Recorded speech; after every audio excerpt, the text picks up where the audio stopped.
Ikaw ba talaga? Nasa si Don Armando. Na-high blood dahil sa inyo. Kala mo? Siyempre. Kailangan pa naman nagpunta ako dito para mamalengke lang. Kunin nyo. Sandali. Kailangan pakita niyo muna sa akin si Miss Castillo. Sigurista ka rin, eh.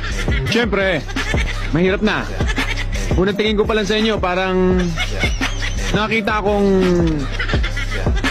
kamag-anak kayo nung santauhan doon sa Biblia. Yung nagbigti.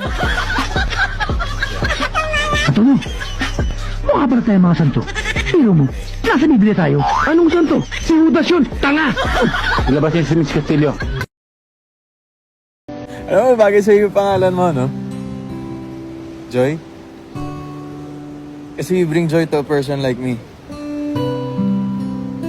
Pero mas bagay siguro kung yung joy nakikita sa mga mata mo. Eh, no, parang wala eh.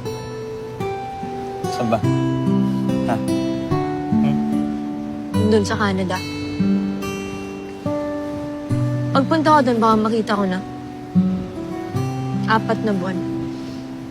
Yun yung pangako ko sa sarili ko. Wala naman joy dun eh. Andito sa Hong Kong. Andito ako eh. See? Oh, ayan oh. May konti oh. See? Joy is here. In Hong Kong. Sa Canada. Tapos sa Amerika.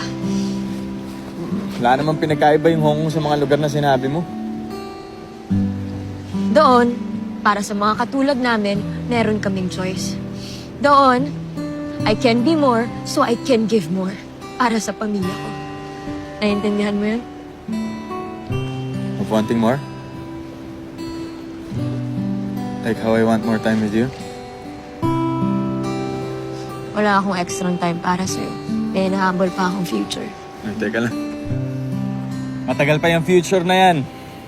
And besides, I have no plans of being your future. But I can be here now.